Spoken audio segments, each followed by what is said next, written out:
Hello. See if I can remember to keep my sound on this time. Hope you all have had a great week. I'm feeling much better.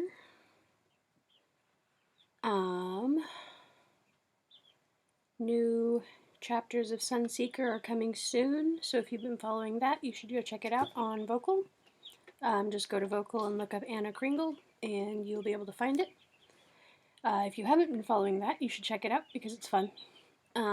It's a solar punk story,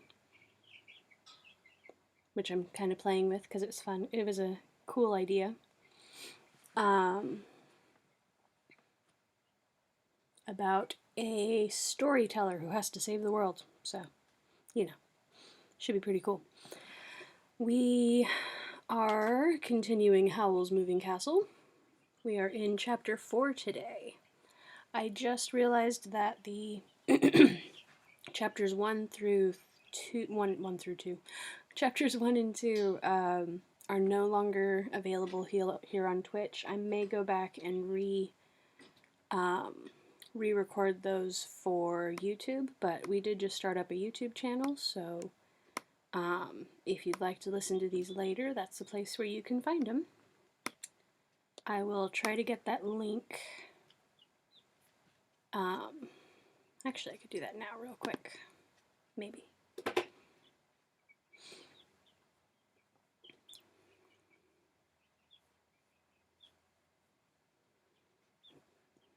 I'd forgotten that Twitch only saves things for about 14 days, which is fine, but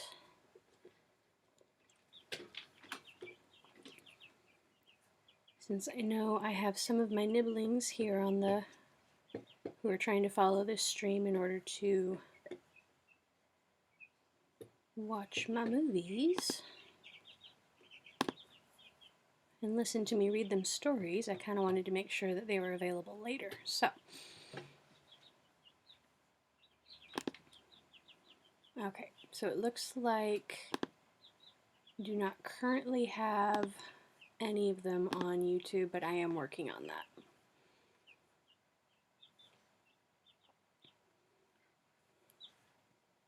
So bear with me as I work out my technical glitches. In the meantime, let's continue with Sophie and Howl and all of those peoples. So we are in Howl's Moving Castle, Chapter 4, in which Sophie discovers several strange things. When Sophie woke up, daylight was streaming across her. Since Sophie remembered no windows at all in the castle, her first notion was that she had fallen asleep trimming hats and dreamed of leaving home. The fire in front of her had sunk to a rosy charcoal and a white ash, which convinced her that she had certainly dreamed that there was a fire demon. But her very first movements told her that there were some things she had not dreamed. There were sharp cracks from all over her body. "Ow!" she exclaimed. "I ache all over."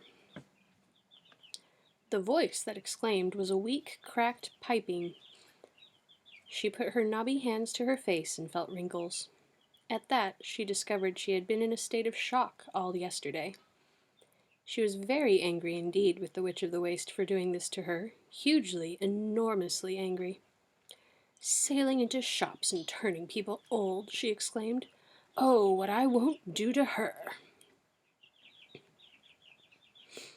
Her anger made her jump up in a salvo of cracks and creaks and hobble over to the unexpected window. It was above the workbench. To her utter astonishment, the view from it was a view of a dockside town. She could see a sloping, unpaved street lined with small, rather poor-looking houses, and masts sticking up beyond the roofs. Beyond the masts she caught a glimmer of the sea, which was something she had never seen before in her life. "Wherever am I?" Sophie asked the skulls standing on the bench. "I don't expect you to answer that, my friend," she added hastily, remembering that this was a wizard's castle, and she turned around to take a look at the room. It was quite a small room, with heavy black beams in the ceiling. By daylight it was amazingly dirty. The stones of the floor were stained and greasy, ash was piled within the fender, and cobwebs hung in dusty droops from the beams. There was a layer of dust on the skull. Sophie absently wiped it off as she went to peer into the sink beside the workbench. She shuddered at the pink and gray slime in it, and the white slime dripping from the pump above it. Howl obviously did not care what squalor his servants lived in. The rest of the castle had to be beyond one of the other of the four low black doors around the room. Sophie opened the nearest, in the end wall beyond the bench. There was a large bathroom beyond it.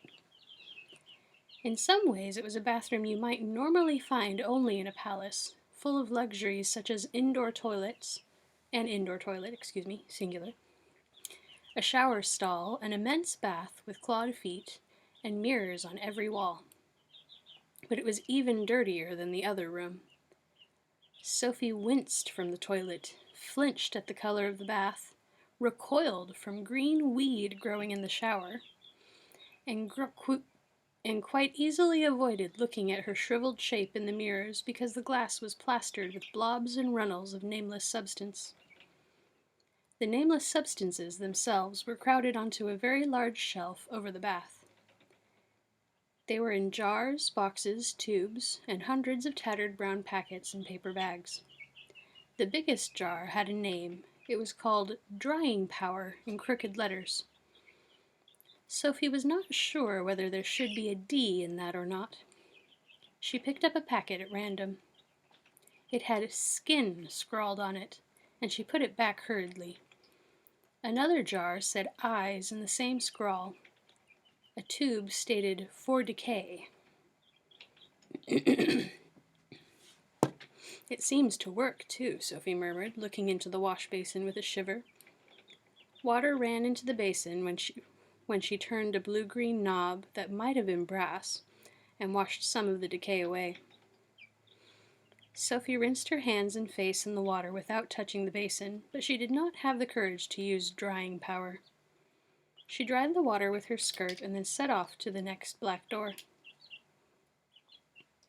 That one opened onto a flight of rickety wooden stairs.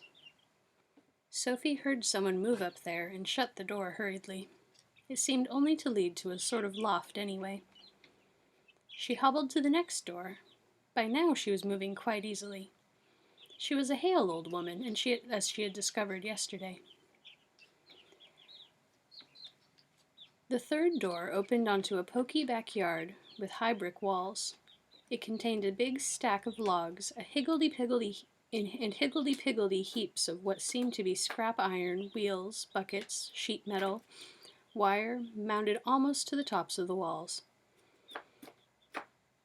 Sophie shut that door too, rather puzzled, because it did not seem to match the castle at all. There was no castle to be seen above the brick walls. They ended at the sky.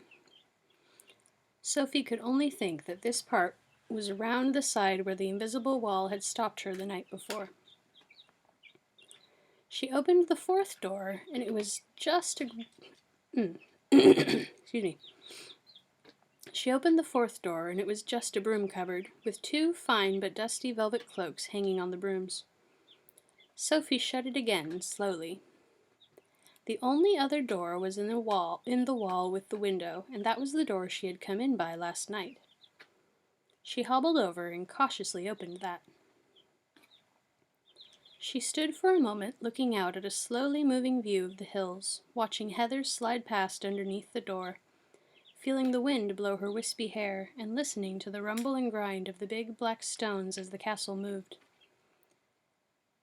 Then she shut the door and went to the window, and there was the seaport town again. It was no picture. A woman had opened a door opposite and was sweeping dust into the street. Behind that house, a grayish canvas sail was going up a mast in brisk jerks, disturbing a flock of seagulls into flying around and round against the glimmering sea. "I don't understand," Sophie told the human skull. Then, because the fire looked almost out, she went and put a couple of logs and raked away some of the ash.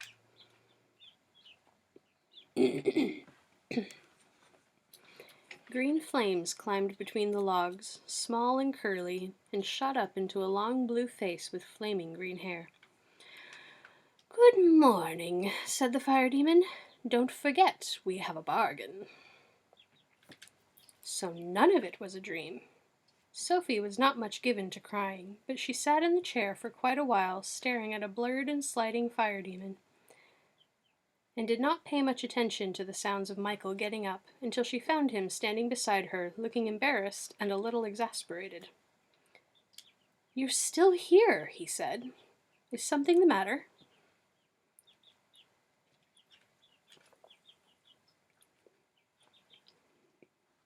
Sophie sniffed. "I'm old," she began. But it was just as the witch had said, and the fire demon had guessed. Michael said cheerfully, "Well, it comes to all of us all in time. Would you like some breakfast?" Sophie discovered she was a very hale old woman indeed. After only bread and cheese at lunchtime yesterday, she was ravenous. "Yes," she said, and when Michael went to the closet in the wall, she sprang up and peered over his shoulder to see what there was to eat.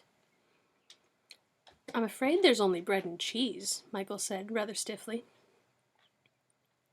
"But there's a whole basket of eggs in there," Sophie said, "and isn't that bacon? What about a hot drink as well? Where's your kettle?" "There isn't one," Michael said. "Howl's the only one who can cook." "I can cook," said Sophie. "Unhook that frying pan and I'll show you." She reached for the large black pan hanging on the closet wall, in spite of Michael trying to prevent her. "You don't understand," Michael said. "It's Calcifer, the fire demon. He won't bend down his head to be cooked on for anyone but Howl."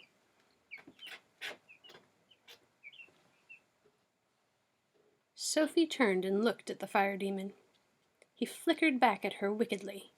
"I refuse to be exploited," he said. "You mean," Sophie told Michael, "that you have to do without even a hot drink unless Howl's here?" Michael gave an embarrassed nod. "Then you're the one that's being exploited," said Sophie. "Give that here." She wrenched the pan from Michael's resisting fingers, plunked the bacon into it, popped a handy wooden spoon into the basket of eggs, and marched with the lot to the fireplace. "Now, Calcifer," she said, "let's have no more nonsense. Bend down your head." "You can't make me," crackled the fire demon. "Oh, yes, I can," Sophie crackled back, with the ferocity that had often stopped both her sisters in mid-fight. "If you don't, I shall pour water on you, or I shall pick up the tongs and take away both your logs." She added, as she got herself creakingly onto her knees by the hearth. Then she whispered, "Or I can go back on our bargain, or tell Howl about it, can't I?" "Oh, curses," Calcifer spat. "Why did you have to let her in here, Michael?" Sulkily, he bent his blue face forward until all that could be seen of him was a ring of curly green flames dancing on the logs. "Thank you," Sophie said, and slapped the heavy pan onto the green ring to make sure Calcifer did not suddenly rise up again. "I hope your bacon burns," Calcifer said, muffled under the pan. Sophie slapped slices of bacon into the pan. It was good and hot. The bacon sizzled, and she had to wrap her skirt around her hand to hold the handle. The door opened, but she did not notice because of the sizzling. "Don't be silly," she told Calcifer, "and hold still because I want to break in the eggs." "Oh, hello, Howl," Michael said helplessly. Sophie turned round at that, rather hurriedly. She stared. The tall young fellow in a flamboyant blue and silver suit, who had just come in, stopped in the act of leaning a guitar in the corner. He brushed the fair hair from his rather curious glass-green eyes and stared back. His long, angular face was perplexed. "Who on earth are you?" said Howl. "Where have I seen you before?" "I'm a total stranger," Sophie lied firmly.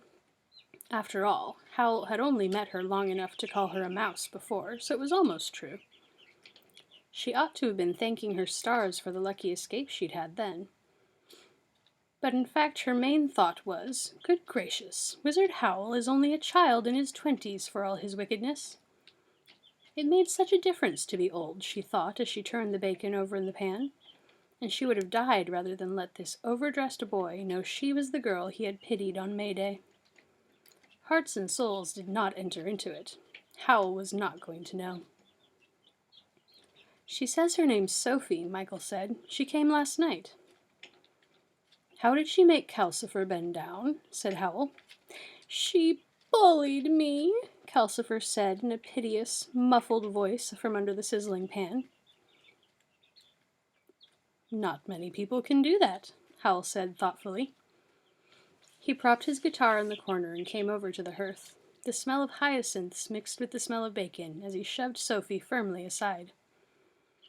Calcifer doesn't like anyone but me to cook on him, he said, kneeling down and wrapping one trailing sleeve around his hand to hold the pan. Pass me 2 more slices of bacon and 6 eggs, please. And tell me why you've come here. Sophie stared at the blue jewel hanging from Howl's ear and passed him egg after egg. Why I came, young man, she said. It was obvious after what she had seen of the castle. I came because I'm your new cleaning lady, of course. Are you indeed? Howl said, cracking the eggs one-handed and tossing the shells among the logs, where Calcifer seemed to be eating them up with a lot of snarling and gobbling. Who says you are?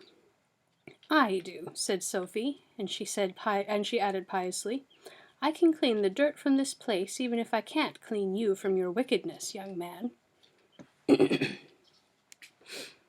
Howl's not wicked, Michael said. Yes, I am, Howl contradicted him. You forget just how wicked I'm being at the moment, Michael. He jerked his chin at Sophie. If you're so anxious to be of use, my good woman, find some knives and forks and clear the bench. There were tall stools under the workbench. Michael was pulling them out to sit on and pushing aside all the things on top of it to make room for some knives and forks that he had taken from a drawer. Sophie went to help him. She had not expected Howl to welcome her, of course, but he had not even so far agreed to let her stay beyond breakfast. Since Michael did not seem to need help, Sophie shuffled over to her stick and put it slowly and showily in the broom cupboard. When that did not seem to attract Howl's attention, she said, You can take me on for a month's trial if you like. Wizard Howl said nothing but, Plates, please, Michael, and stood up holding the smoking pan.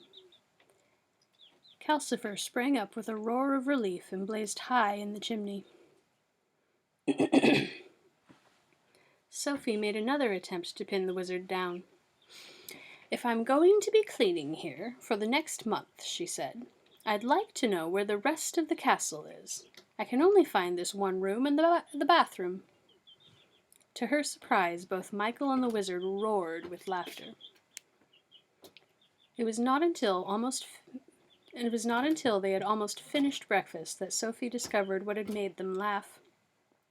Howl was not only hard to pin down, he seemed to dislike answering any questions at all. Sophie gave up asking him and asked Michael instead.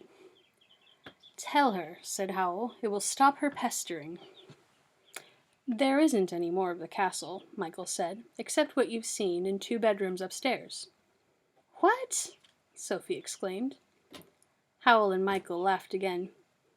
Howl and Calcifer invented the castle, Michael explained, and Calcifer keeps it going.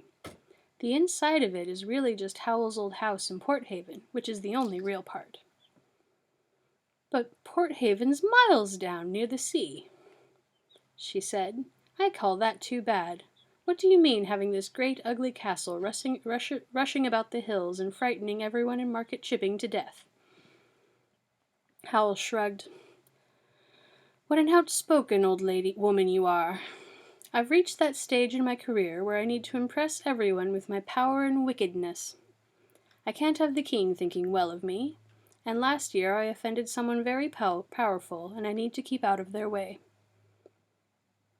It seemed a funny way to avoid someone, but Sophie supposed wizards had different standards than ordinary people, and she shortly discovered that the castle had other peculiarities.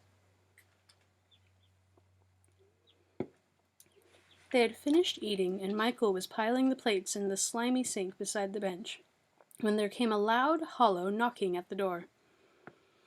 Calcifer blazed up. "Kingsbury door!" Howl, who was on his way to the bathroom, went to the door instead.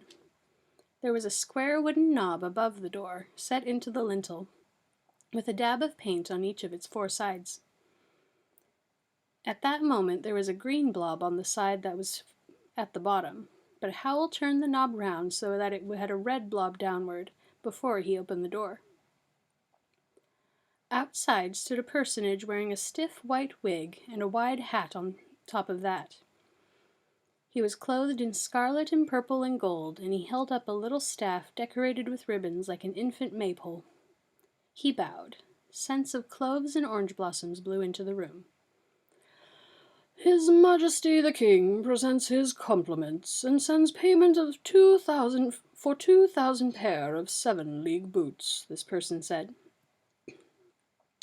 Behind him, Sophie had glimpses of a coach waiting in a street full of sumptuous houses covered with painted carvings, and towers and spires and domes beyond that, of a splendor she had barely imagined before. She was sorry it took so little time for the person at the door to hand over a long, silken, chinking purse, and for Howl to take the purse, bow back, and shut the door. Howl turned the square knob back so that the green blob was downward again, and stowed the long purse in his pocket. Sophie saw Michael's eyes follow the purse in an urgent, worried way. Howl went straight to the bathroom then, calling out, "I need hot water in here, Calcifer," and was gone for a long, long time. Sophie could not restrain her curiosity. "Whoever was that at the door?" she asked Michael. "Or do I mean wherever?" "That door gives on Kingsbury," Michael said, "where the king lives. I think that man was the Chancellor's clerk. And," he added worriedly to Calcifer, "I do wish he hadn't given Howl all that money." "Is Howl going to let me stay here?" Sophie asked. "If he is, you'll never pin him down," Michael answered. "He hates being pinned down to anything." All right, and I'm going to pause for a second, and then we'll we will continue onto chapter 5. So hang out for a second, and I'll be right back.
Alright, we are back. I have my coffee now. I'm a little delayed on it, but it's still good. I hope you have a good drink with you, whatever you're doing. And we will continue with Chapter 5, which is Far Too Full of Washing. I love the chapter titles in this book. They make me very, very happy.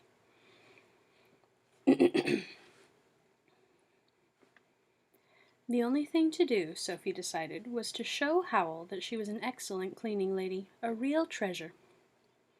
She tied an old rag round her wispy white hair, she rolled her sleeves up her skinny old arms, and wrapped an old tablecloth from the broom cupboard round her as an apron.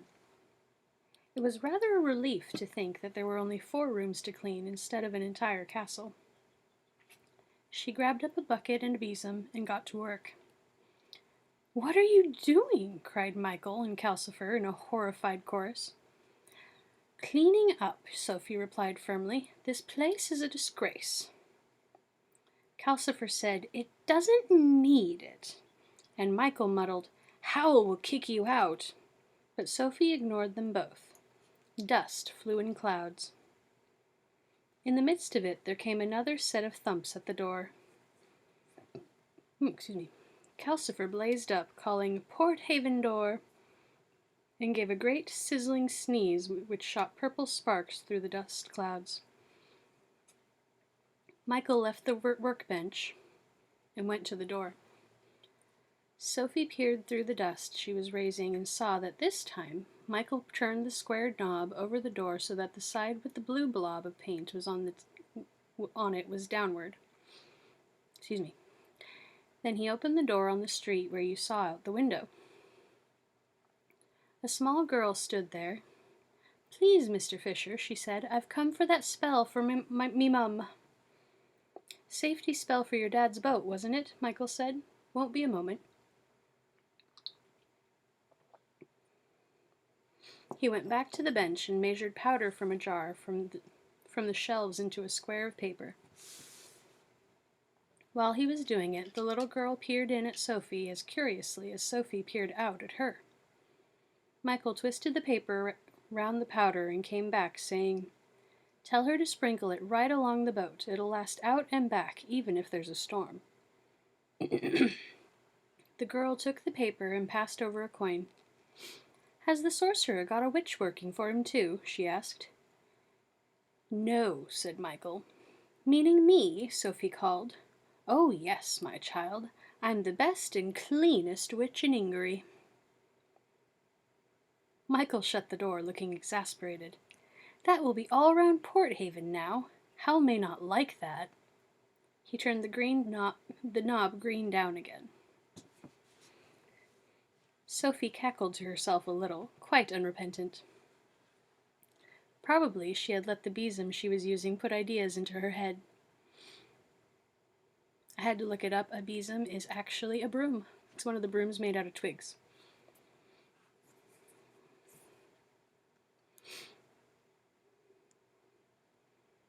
But it might persuade Howl to let her stay if everyone thought she was working for him. It was odd. As a girl, Sophie would have shriveled with embarrassment at the way she was behaving. As an old woman, she did not mind what she said or did. She found that a great relief. She went nosily over as Michael lifted up a stone in the hearth and hid the little girl's coin under it. "What are you doing?" "Calcifer and I try to keep a store of money," Michael said rather guiltily. "Howl spends every penny we've got if we don't." "Feckless spendthrift," Calcifer crackled. "He'll spend the king's money faster than I burn a log. No sense." Sophie sprinkled water from the sink to lay the dust, which made Calcifer shrink back against the chimney. Then she swept the floor all over again. She had swept her way toward the door in order to have a look at the square knob above it. The fourth side, which she had not seen used yet, had a blob of black paint on it. Wondering where that led to, Sophie began briskly sweeping the cobwebs off the beams. Michael moaned and Calcifer sneezed again. Howl came out of the bathroom just then in a waft of steamy perfume. He looked marvelously spruce. Even the silver inlets and embroidery on his suit seemed to have become brighter. He took one look and backed into the bathroom again with a blue and silver sleeve protecting his head. "Stop it, woman," he said. "Leave those poor spiders alone." "These cobwebs are a disgrace," Sophie declared, fetching them down in bundles. "Then get them down and leave the spiders," said Howl. He probably had a wicked affinity with spiders, Sophie thought. "They'll only make more webs," she said. "And kill flies, which is very useful," said Howl. "Keep that broom still while I cross my own room, please." Sophie leaned on the broom and watched Howl cross the room and pick up his guitar. As he put his hand to the door latch, she said, "If the red blob leads to Kingsbury and the blue blob goes to Porthaven, where does the black blob take you?" "What a nosy old woman you are," said Howl. "That leads to my private bolt hole, and you are not being told where it is." He opened the door onto the wide, moving moorland in the hills. "When will you be back, Howl?" Michael asked a little despairingly. Howl pretended not to hear. He said to Sophie, "You're not to kill a single spider while I'm away," and the door slammed behind him. Michael looked meaningfully at Calcifer and sighed.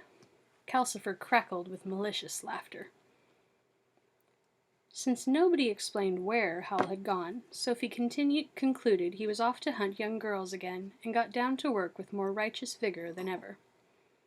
She did not dare harm any spiders after what Howl had said, so she banged at the beams with the broom and screamed, "Out, spiders, out of my way!"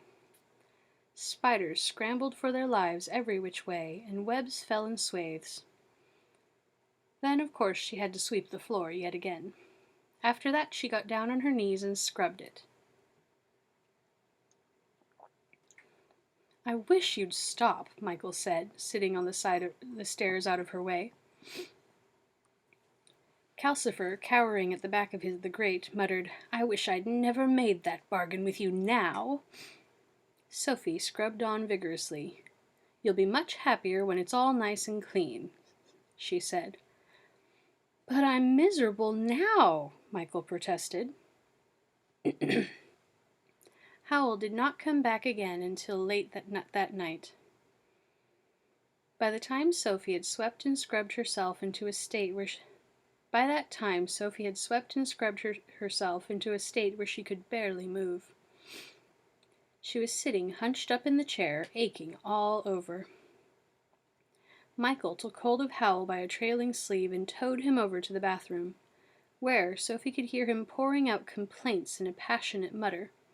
Phrases like "terrible old Biddy" and "won't listen to a word" were quite easy to hear, even though Calcifer was roaring, "Howl, stop her! She's killing us both!" But all Howl said when Michael let go of him was, "Did you kill any spiders?" "Of course not," Sophie snapped. Her aches made her irritable. "They look at me and run for their lives. What are they, all the girls whose hearts you ate?" Howl laughed. "No, just simple spiders," he said, and went dreamily away upstairs. Michael sighed. He went into the broom cupboard and hunted until he found an old folding bed, a straw mattress, and some rugs, which he put into the arched space under the stairs. "You'd better sleep here tonight," he told Sophie. "Does that mean Howl's going to let me stay?" Sophie asked.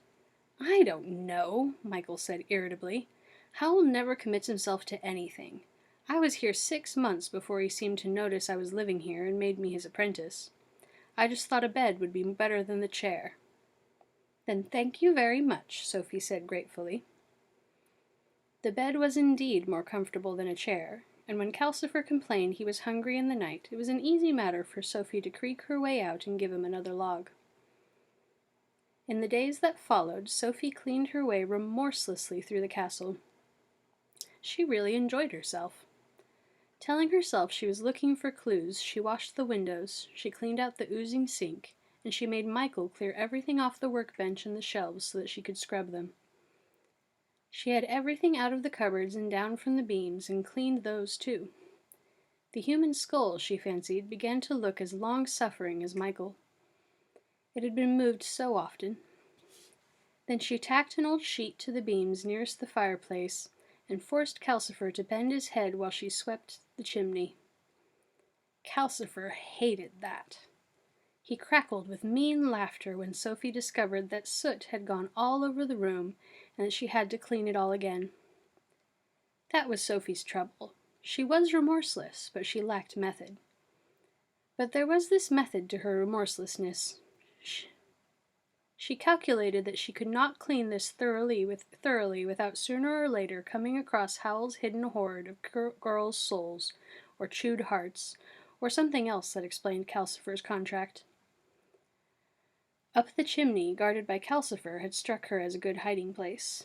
But there was nothing there but quantities of soot, which Sophie stored in bags in the yard. The yard was high on her list of hiding places. Every time Howl came in, Michael and Calcifer complained loudly about Sophie, but Howl did not seem to attend. Nor did he seem to notice the cleanliness. And nor did he notice that the food closet became very well stocked with cakes and jams and the occasional lettuce. For as Michael had prophesied, word had gone round Porthaven. People came to the door to look at Sophie. They called her Mrs. Witch in Porthaven and Madam Sorceress in Kingsbury. Word had gone round the capital, too. Though the people who came to the Kingsbury door were better dressed than those in Porthaven, no one in either place liked to call on someone so powerful without an excuse. So Sophie was always having to pause in her work to nod and smile and take in a gift, or to get Michael to put up a quick spell for someone. Some of the gifts were nice things: pictures, strings of shells, and useful aprons. Sophie used the aprons daily, and hung the shells and pictures round her cubbyhole under the stairs, which soon began to look very homelike indeed. Sophie knew she would miss this when Howl turned her out. She became more and more afraid that he would. She knew he could not go on ignoring her forever. She cleaned the bathroom next. That took her days, because Howl spent so long in it every day before he went out. As soon as he went, leaving it full of steam and scented spells, Sophie moved in. "Now we'll see about that contract," she muttered at the bath. But her main target was of course the shelf of packets, jars, and tubes. She took every one of them down on the pretext of scrubbing the shelf, and spent most of the day carefully going through them to see if the ones labeled skin, eyes, and hair were in fact pieces of girl. As far as she could tell, they were just creams and powders and paint. If they once had been girls, then Sophie thought Howl had used the tube for decay on them and rotted them down to the wash basin too thoroughly to recall. But she hoped they were only cosmetics in the packets. She put the things back on the shelf and scrubbed. That night, as she sat aching in the chair, Calcifer grumbled that he had drained one hot spring dry for her. "Where are the hot springs?" Sophie asked. She was curious about everything these days. "Under the Porthaven marshes, mostly," Calcifer said. "But if you go on like this, I'll have to fetch hot water from the waste. When are you going to stop cleaning and find out how to break my contract?" "In good time," said Sophie. "How can I get the terms out of Howl if he's never in? Is he always away this much?" "Only when he's after a lady," Calcifer said. When the bathroom was clean and gleaming, Sophie scrubbed the stairs and the landing upstairs. Then she moved on to Michael's small front room.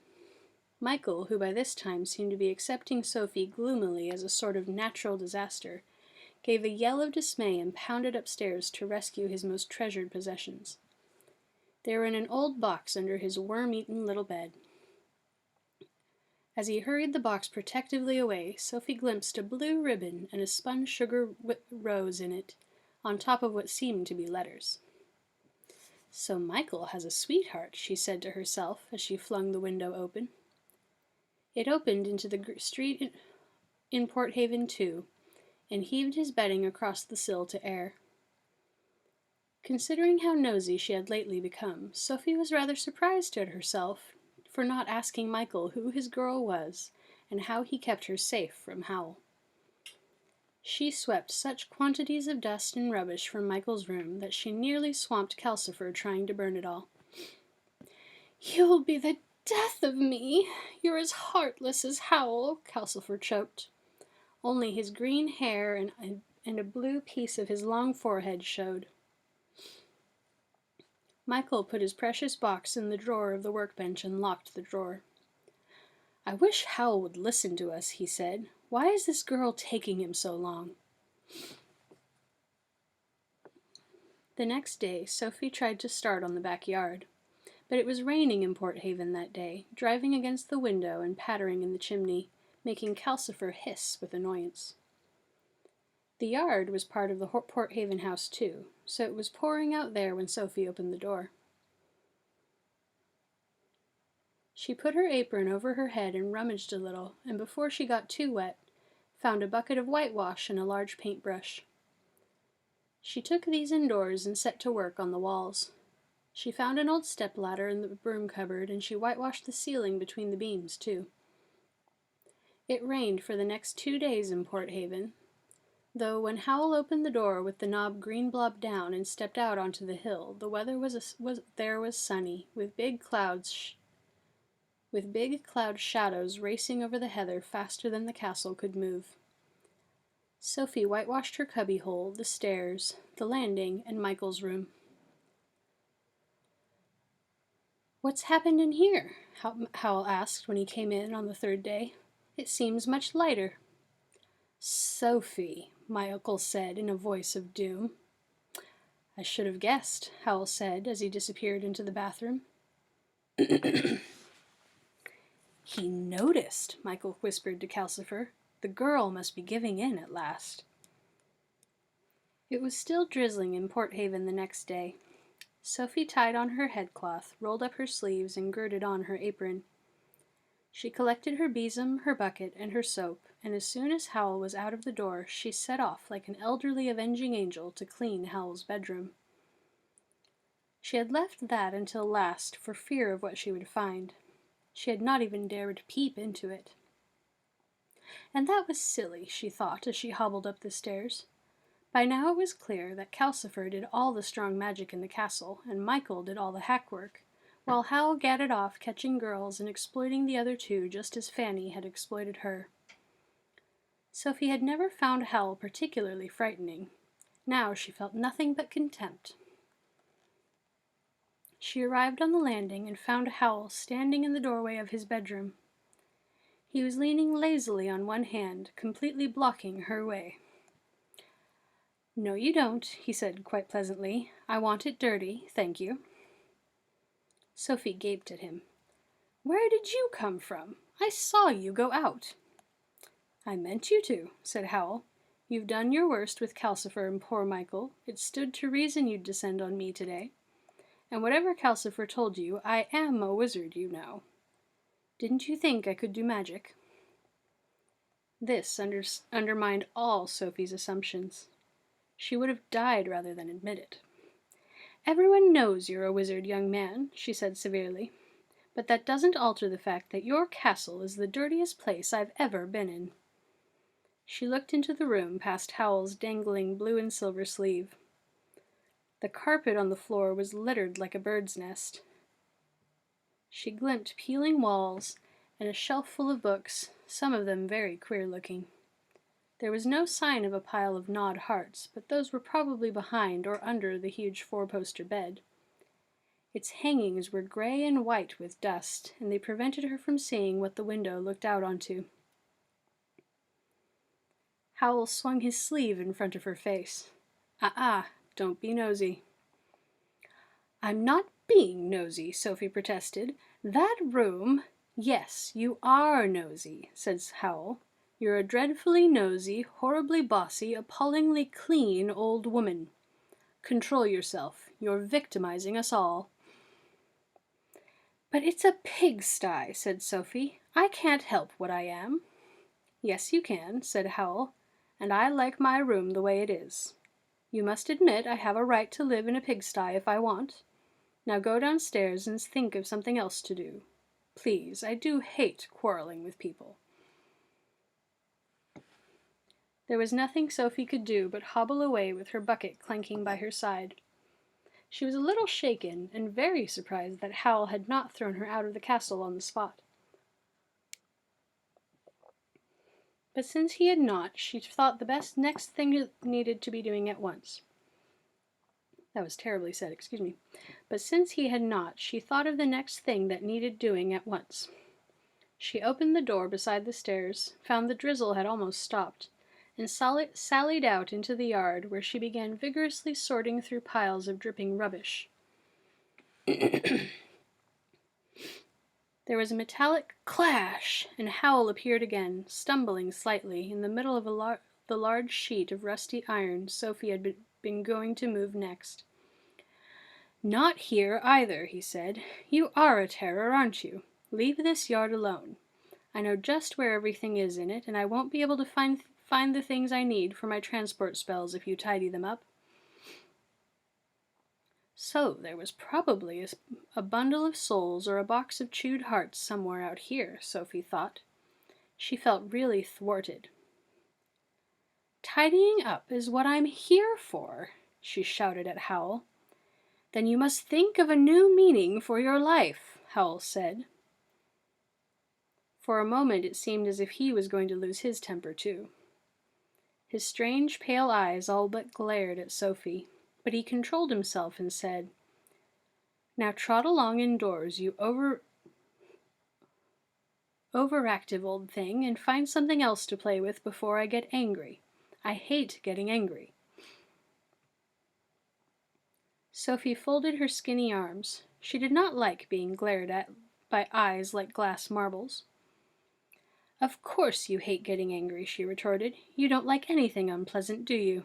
You're a slitherer outer, that's what you are. You slither away from anything you don't like. Howl gave a forced sort of smile. Well now, he said, now we both know each other's faults. Now go back in the house. Go on, back. He advanced on Sophie, waving her toward the door. The sleeve on his waving arm caught the edge of the rusty metal, jerked and tore. Damnation, said Howl, holding up the trailing blue and silver ends. Look what you've made me do. I can mend it, Sophie said. Howl gave her another glassy look. There you go again, he said. How you must love servitude. He took his torn sleeve gently between the fingers of his right hand and pulled it through them. As the blue and silver fabric left his fingers, there was no tear in it at all. There, he said. Understand? Sophie hobbled back indoors, rather chastened. Wizards clearly had no need to work in the ordinary way. Howl had shown her he really was a wizard to be reckoned with. Why didn't he turn me out? She said, half to herself and half to Michael. Beats me, said Michael, but I think he goes by Calcifer. Most people who come in here either don't notice Calcifer or they're scared stiff of him. All right.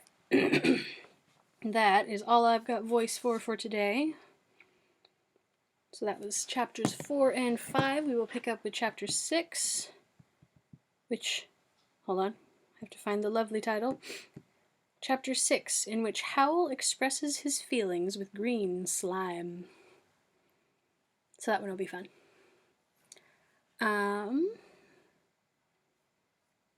Have a great week.